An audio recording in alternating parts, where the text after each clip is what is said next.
నమస్కారం. శిశు సంరక్షణ శీర్షిక జీవన్ రేఖ కార్యక్రమానికి స్వాగతం. ఎండాకాలం వస్తే చాలు డీహైడ్రేషన్ అనే మాటని తరచుగా వింటూ ఉంటాం. వాతావరణంలో వేడి పెరిగితే పిల్లల శరీరం కూడా వేడెక్కుతుంది. దాన్ని నియంత్రించే కేంద్రం పిల్లల మెదడులో చాలా బలహీనంగా ఉంటుంది. అందుకని పిల్లలు డీహైడ్రేషన్కి గురయ్యే అవకాశం ఎక్కువ. అందుకే పెద్దవాళ్ల కంటే పిల్లలకే వడదెబ్బ తగిలే అవకాశం కూడా ఎక్కువగా ఉంటుంది. వేసవి కాలంలో చిన్నపిల్లలు డీహైడ్రేషన్ కు గురైతే ఎటువంటి జాగ్రత్తలు తీసుకోవాలో ఇలాంటి శిశు సంరక్షణ శీర్షిక జీవన్ రేఖలో తెలుసుకుందాం.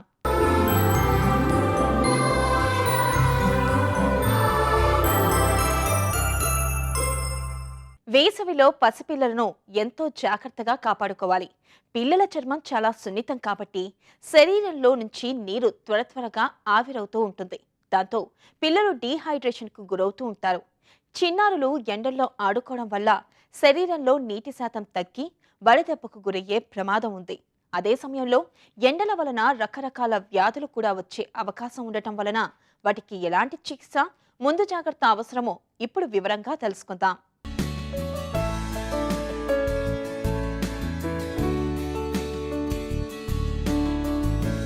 చిన్నపిల్లలు వేసవి కాలంలో డీహైడ్రేషన్ కి గురి కావడం తరచూ జరిగేది.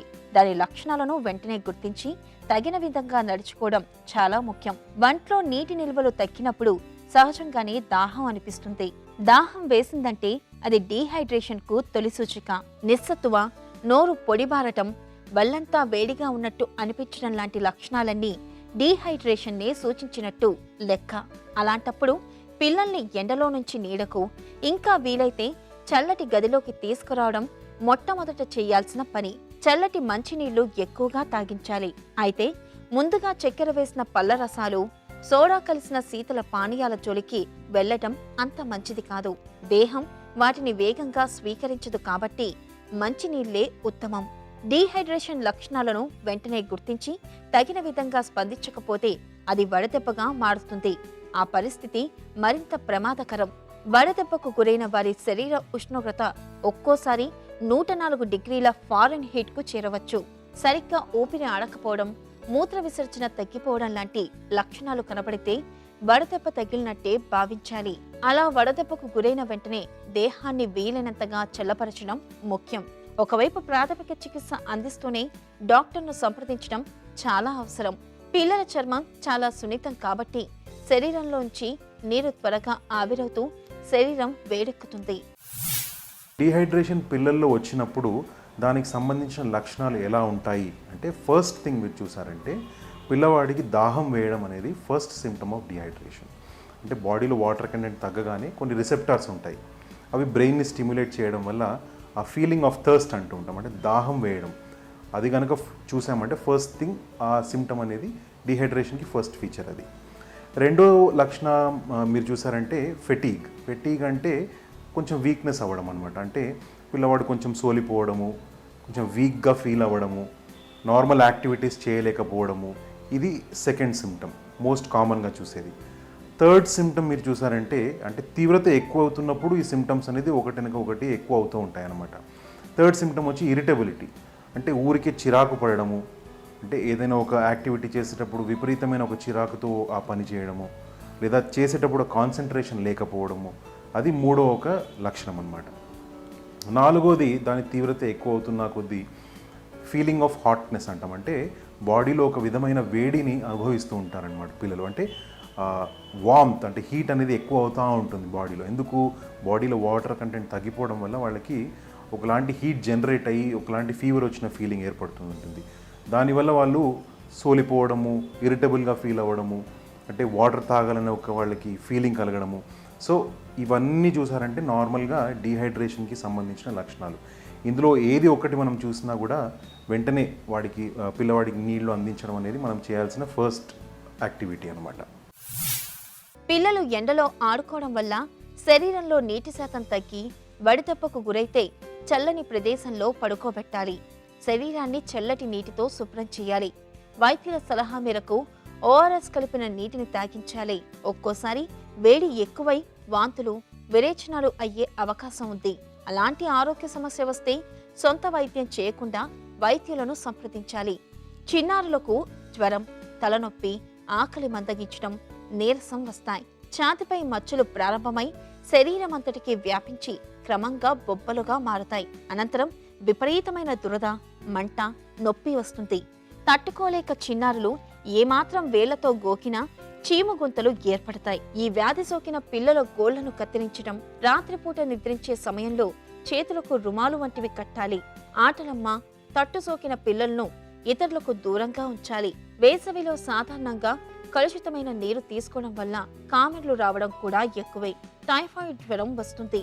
డాక్టర్ల సలహా మేరకు మందులు సక్రమంగా వాడాలి. సురక్షిత మంచినీటిని మాత్రమే ఇవ్వాలి. పిల్లల్లో ఎండవేడిమికి సంబంధించి డిఫరెంట్ కేటగిరీస్ ఉంటాయండి. ఫస్ట్ థింగ్ మీరు చూసారంటే హీట్ క్రాంప్స్ అని అంటూ ఉంటాం అనమాట. అంటే అన్నిటికన్నా తక్కువ సివియరిటీ ఉన్న ఒక ప్రాబ్లం ఏంటంటే హీట్ క్రాంప్స్, అంటే వేడికి సంబంధించిన క్రాంప్స్ రావడం. క్రాంప్స్ అంటే ఏంటి? బేసికలీ కండరాల్లో ఒక విధమైన కాంట్రాక్షన్ ఏర్పడము, దానివల్ల పిల్లవాడికి నొప్పి అనేది వాళ్ళు అనుభవిస్తూ ఉంటారు అనమాట. అంటే జనరల్గా కాళ్ళకు సంబంధించిన కండరాలు ఏవైతే ఉంటాయో అందులో తీవ్రమైన ఒక నొప్పిని వాళ్ళు అనుభవిస్తూ ఉంటారన్నమాట. సో దాన్ని మనం హీట్ క్రాంప్స్ అని అంటూ ఉంటాం. సెకండ్ థింగ్ చూసారంటే హీట్ సింకోప్. అంటే హీట్ అంటే వేడి, సింకోప్ అంటే ఒక విధమైన సెమీ కాన్షియస్ స్టేట్ అంటూ ఉంటాం. అంటే నార్మల్గా కంప్లీట్ స్పృహలో లేకపోవడము, వేడి ఎక్కువ అవ్వడం వల్ల వాళ్ళు సోలిపోవడం అనే దాన్ని మనము హీట్ సింకోప్ అని అంటూ ఉంటాం.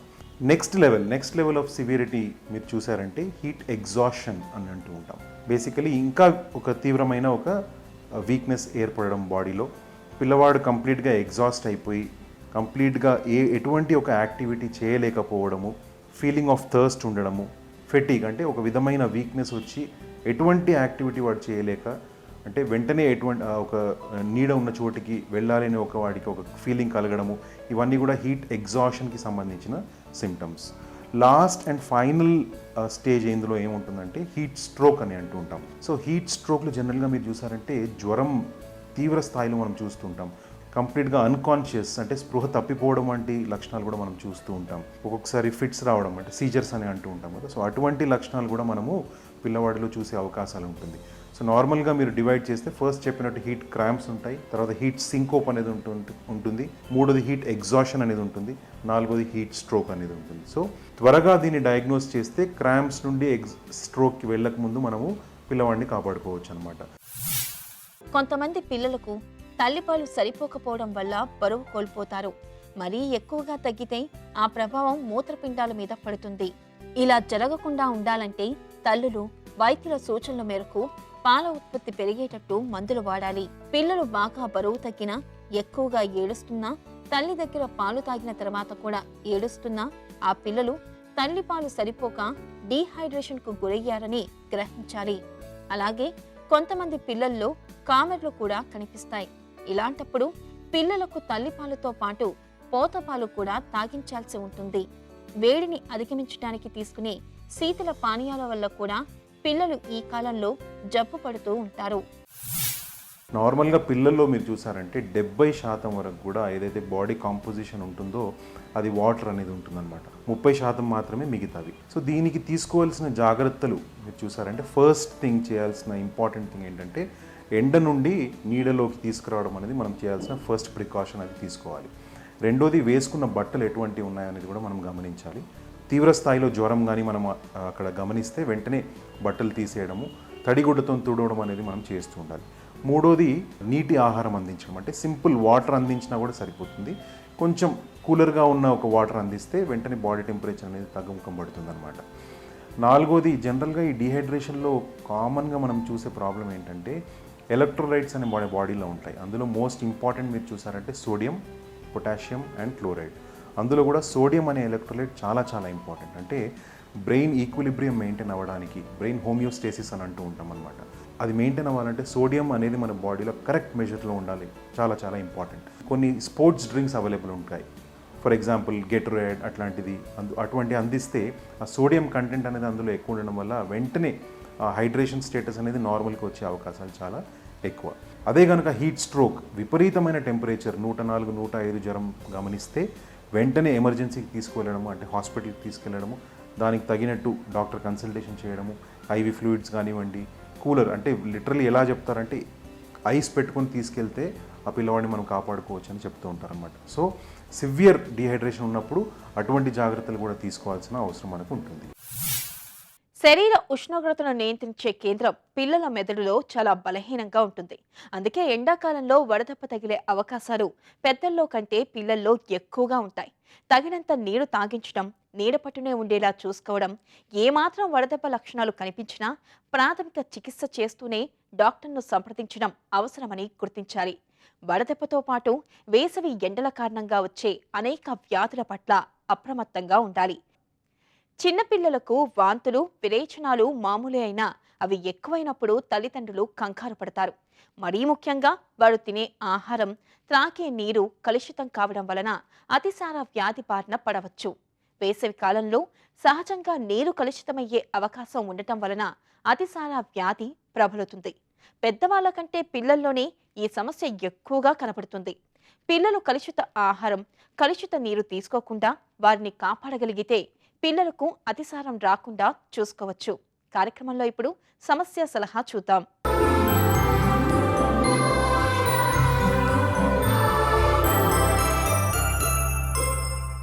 డాక్టర్ గారు ఉదయ్ గారు ఇలా అడుగుతున్నారు. మా పాప వయసు 7 సంవత్సరాలు.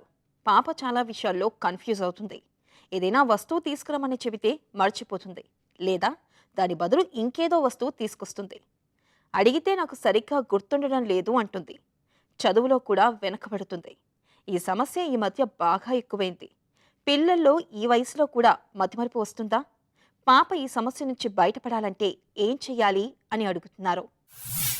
ఉదయ్ గారు, సో ఇప్పుడు మీరు చెప్పిన లక్షణాలండి పాపకి వర్కింగ్ మెమరీ డెఫిసిట్ లాగా అనిపిస్తుందండి.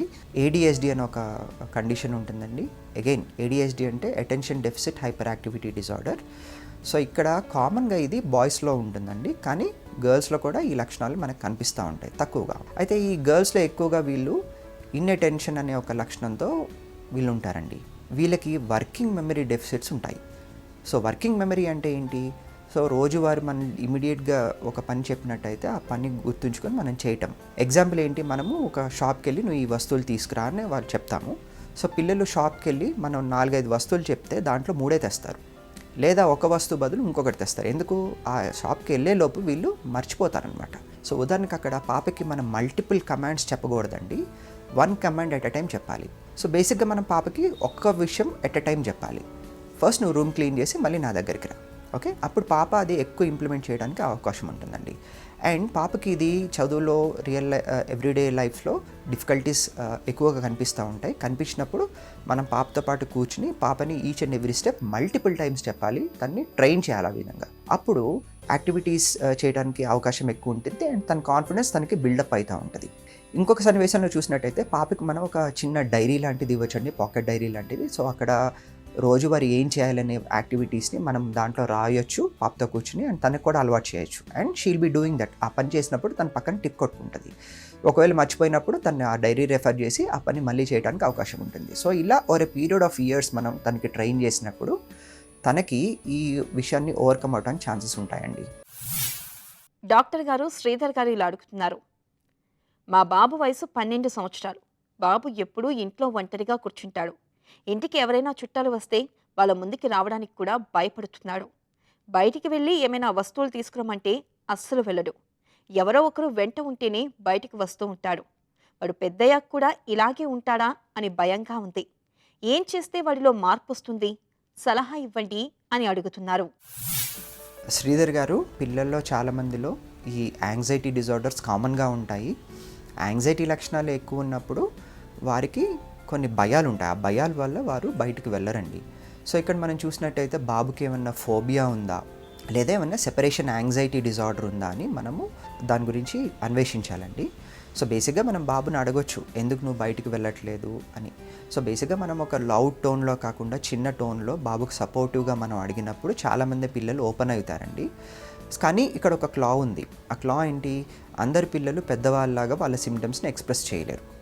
ఎక్స్ప్రెస్ చేయట్లేదు, మాట్లాడటానికి కూడా హెసిటెంట్గా ఉన్నప్పుడు మనం ఆ బాబుని ఒక ప్రొఫెషనల్ దగ్గర తీసుకెళ్ళినట్టయితే వాళ్ళు వాళ్ళ పద్ధతి ద్వారా ఎంక్వైరీ చేసి ఆ విషయాన్ని తెలుసుకుంటారండి. సో బేసిక్గా సెపరేషన్ యాంగ్జైటీ అంటే ఏంటి?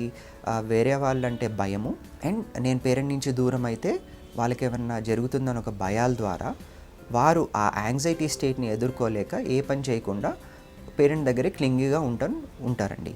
సో అలాని వారు ఏంటి, ఇంట్లో పేరెంట్స్ దగ్గర ఉన్నప్పుడు పేరెంట్స్ దగ్గర కాకుండా వేరే రూమ్లో ఎలోన్గా ఉంటారు.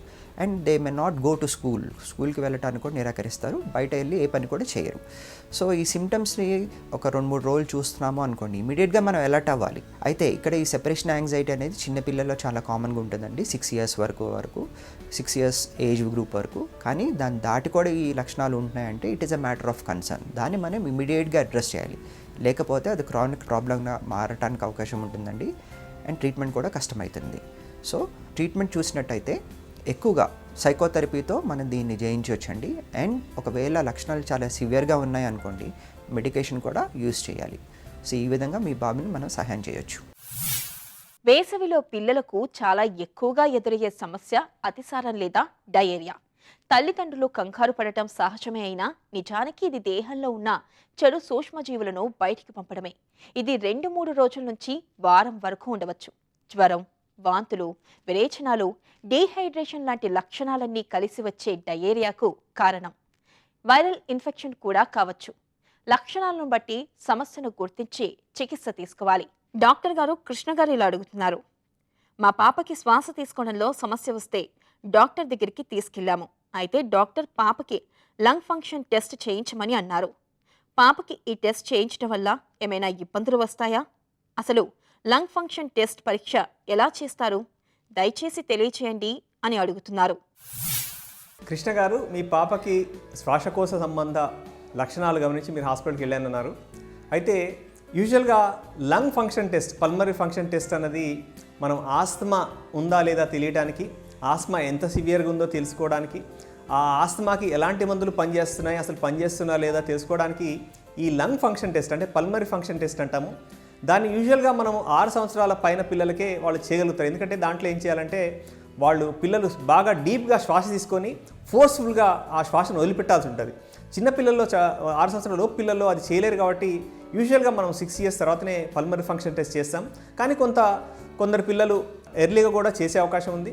దానివల్ల ఎట్లాంటి ప్రమాదం లేదు. మనం కేవలం ఆ లంగ్ ఫంక్షన్ టెస్ట్ అనేది రేడియేషన్ కూడా గురి చేయదు మనల్ని. ఓన్లీ మనం శ్వాస తీసుకొని గట్టిగా బ్లో చేయడం ద్వారా ఆ కంప్యూటర్ అనేది ఏం చేస్తుందంటే మన లంగ్ ఎలా పనిచేస్తుంది, లంగ్ ఫంక్షన్ ఎలా ఉంది అన్నది రీడింగ్ ఇస్తుంది. ఆ రీడింగ్ని మనము మెడిసిన్ ఇచ్చాక చూస్తాము, మెడిసిన్ ఇవ్వకముందు కూడా చూస్తాము. ఈ రెండిట్లో అంతరాన్ని బట్టి మీ పాపకి శ్వాసకోశ ఇబ్బంది ఎంత తీవ్రంగా ఉంది, దానికి మందులు పనిచేస్తున్నా లేదో తెలుస్తుంది. మీ పాపకి మీరు సేఫ్గా లంగ్ ఫంక్షన్ టెస్ట్ చేయించవచ్చు. దానివల్ల ఎలాంటి ప్రమాదం లేదు. చాలా ఉపయోగకరమైన టెస్ట్ కూడా అండి ఇది. డాక్టర్ గారు ప్రవీణ్ గారు ఇలా అడుగుతున్నారు. మాకు ఈ మధ్యనే పాప పుట్టింది. పాప ఆరోగ్యంగానే ఉంది. నా సమస్య ఏంటంటే నా భార్యకి చిన్నప్పటి నుంచి మూర్ఛ వ్యాధి ఉంది. అది వాళ్ళ కుటుంబంలో వాళ్ళ అమ్మమ్మకు ఉండేదట. నా భార్యకు వచ్చింది. మరి ఇది మా పాపకు కూడా వచ్చే అవకాశం ఉందా? ముందుగానే గుర్తిస్తే ఏమైనా జాగ్రత్తలు తీసుకోవచ్చా? దయచేసి తెలియజేయగలరు అని అడుగుతున్నారు. పాపకి మీకు వచ్చినట్టు ఫిట్స్ వచ్చే అవకాశం ఉందా లేదా అని మీ అనుమానం. కాకుంటే ఈ ఫిట్స్లో, ఈ మూర్ఛ వ్యాధిలో 2 రకాల కండిషన్స్ ఉంటాయి పిల్లల్లో. ఒకటి కామన్గా మనం చూసేది ఫెబ్రల్ సీజర్, అంటే జ్వరం తీవ్ర స్థాయిలో వచ్చినప్పుడు అకస్మాత్తుగా పెరిగినప్పుడు పిల్లలు వచ్చే ఫిట్స్ని మనం ఫెబ్రల్ సీజర్ అంటాం. ఈ ఫెబ్రల్ సీజర్స్ కూడా యూజువల్గా 6 months తర్వాత స్టార్ట్ అయ్యి వాళ్ళకి 6 సంవత్సరాలకు ఇబ్బంది పెట్టే అవకాశం ఉంటుంది. 6 సంవత్సరాల తర్వాత యూజువల్గా వాళ్ళ ఫిట్స్ తగ్గిపోతాయి. ఈ 6 సంవత్సరాల లోపు మనము పిల్లలకి జ్వరంలో ఫిట్స్ వస్తే ఆ జ్వరాన్ని కంట్రోల్ చేసే మెడిసిన్స్ ఇస్తూ వాళ్ళని ఆ జ్వరానికి కారణాలు తెలుసుకునేందుకు డాక్టర్ దగ్గరికి తీసుకెళ్ళి ఎక్కువసేపు ఫిట్స్ వస్తే కనుక దాన్ని ట్రీట్ చేయాల్సి ఉంటుంది. దాని ఫెబ్రల్ సీజర్స్కి మనం లాంగ్ టర్మ్ మెడికేషన్ యూజువల్గా ఇవ్వము. అయితే ఫీవర్ లేకుండా ఫిట్స్ వస్తే మాత్రం వాళ్ళకి ఎవాల్యుయేషన్ చేయాల్సి ఉంటుంది. వాళ్ళకి కారణాలు అంటే ఈజీ టెస్ట్, తర్వాత సిటీ స్కాన్ టెస్ట్, లేదంటే అవసరం ఉంటే ఎంఆర్ఐ టెస్ట్ ద్వారా ఆ పిల్లలకి ఫీవర్ లేకుండా ఫిట్స్ ఎందుకు వచ్చాయని కనుక్కునే అవసరం ఉంది. దాంతోపాటు బ్లడ్ షుగర్ ఎలా ఉంది, కాల్షియం ఎలా ఉంది, ఎలక్ట్రోలైట్స్ ఎలా ఉన్నాయి, ఇవన్నీ చూస్తూ పిల్లలకి ఫిట్స్ కారణాలు మనం వెతికి దాన్ని ట్రీట్ చేసే అవకాశం ఉంటుంది. పిల్లలకి ఫ్యామిలీలో ఫిట్స్ ఉంటే పిల్లలు కూడా వచ్చే అవకాశం ఉంది. ఫెబ్రల్ సీజర్ కూడా మీరు అన్నట్టు వచ్చే అవకాశం ఉంది. తర్వాత మీకు చైల్డ్హుడ్లో వచ్చిన ఫిట్స్ జ్వరంతో వచ్చాయా లేదంటే జ్వరం లేకుండా వచ్చాయా తెలియదు, దాని వివరాలు మీరు చెప్పలేదు. కానీ మీకు ఫిట్స్ వచ్చాయని పిల్లలకి రావాలని లేదు, రాకూడదని లేదు, వచ్చే అవకాశం అయితే ఉంది. కానీ దాని గురించి మీరు ఎక్కువ వరి కాకుండా ఫిట్స్ లక్షణాలు కనపడితే వెంటనే డాక్టర్ని సంప్రదించి దానికి కావాల్సిన టెస్ట్ చేయించుకొని అవసరమైతే ట్రీట్మెంట్ చేసుకోవడం ద్వారా మనం ఫిట్స్ అన్నది చాలా ఈజీగా ట్రీట్ చేసే కండిషన్. దాని గురించి మనం వరి కావద్దండి. కలుషిత ఆహారం, నీరు తీసుకోవడం వల్ల అతిసార వ్యాధి వస్తుంది. అది పిల్లల శరీరంలోని నీటినంతా తోడేసి బలహీనుల్ని చేస్తుంది. అలాంటప్పుడు వెంటనే పిల్లలకు అదనంగా ద్రవ పదార్థాలు ఇవ్వడం తప్పనిసరి. రోజుకి 3 లేదా అంతకన్నా ఎక్కువసార్లు విరేచనాలు నీళ్లలాగా పోతే ఆ శిశువుకు డయేరియా ఉన్నట్లు. నీళ్ల విరేచనాల సంఖ్య ఎంత ఎక్కువగా ఉంటే డయేరియా ప్రమాదం అంత అధికంగా ఉంటుంది. నీళ్ల విరేచనాలు ఉన్న పిల్లలకు వీలైనన్ని ఎక్కువసార్లు ద్రవ పదార్థాలు తాగిస్తూనే ఉండాలి. ఇది నేటి శిశు సంరక్షణ శీర్షిక జీవన్ రేఖ. మరో కార్యక్రమంలో మళ్ళీ కలుద్దాం. అంతవరకు సెలవు. నమస్తే. మీ ఆరోగ్య సమస్యలను, సందేహాలను మాకు పంపించవలసిన వాట్సాప్ నంబర్ 87905 97766.